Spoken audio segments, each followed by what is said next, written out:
Stepping off the plane in Kathmandu with off-the-beaten-track travel company Crooked Compass, we headed straight into the action, exploring the buzzing streets by foot and by tuk-tuk, finding faith and fascinating history at every turn. We're here in the Kathmandu Durbar Square in the Royal Palace built in the 12th century. It's just incredible to see these old temples and all the pagodas. And actually I was a bit worried. I was here 3 years ago. I wondered what it would be like after the quake. There has been obviously a lot of damage, but everything is still so beautiful and there's still so much to see. Kathmandu City is the place to start your Nepalese adventures. It's exhilarating, intoxicating and exhausting all at once. We explored Kathmandu Durbar Square, where we found ancient monuments dating back to the 12th century, decorated with intricate wood carvings, and some of Nepal's most breathtaking Buddhist and Hindu temples.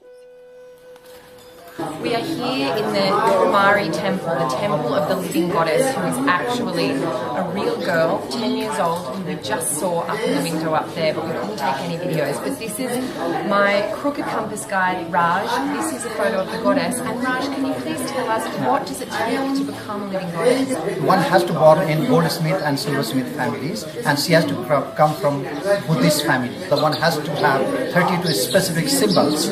But for example, her eyes has to be like a deer's eyes, her neck like a swan neck, her waist like a lion's waist. When is she no longer a goddess? Because it's called Kumari, that means a virgin goddess. Because after the first period, she is no more living goddess, and she goes back to her home and we choose a new one. I had so many more questions about the Kumari, but we had to push on. To see one of the largest Buddhist stupas in the world, Buddhanath, which dates back to the 14th century, to have tea at the fanciest hotel in Nepal, Dwarikas, to visit a primary school run entirely on donations, where we were also lucky enough to get a dance show, and to visit a Tibetan weaving village, where Tibetan refugees hand-loomed beautiful carpets to sell. Our next stop was Patan, half an hour's drive away.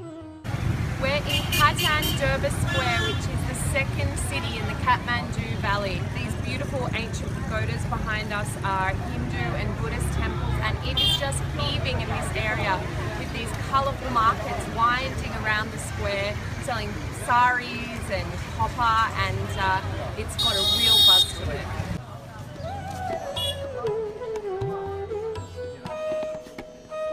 And that night, we witnessed something incredibly special. We're at the burning ghats at Pashupatinath temple. So right behind me here, as you can see, they are bodies being burned.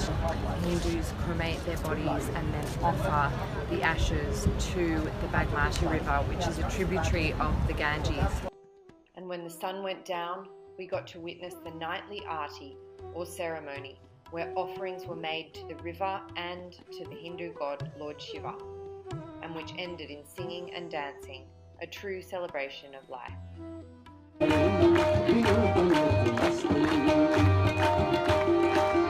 This morning we're exploring Kokana, which is one of the ancient Newari villages of the Kathmandu Valley.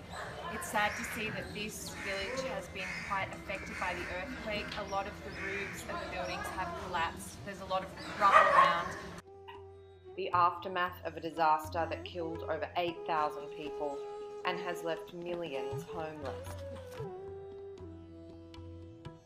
So we've reached our final stop in the Kathmandu Valley. This is the third city of Kathmandu, back to forth, dating back to the 14th century.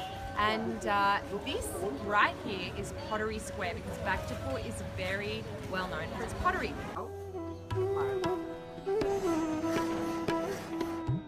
We got to meet this man who had been turning pottery here for over 6 decades, then spent some time exploring the ancient streets.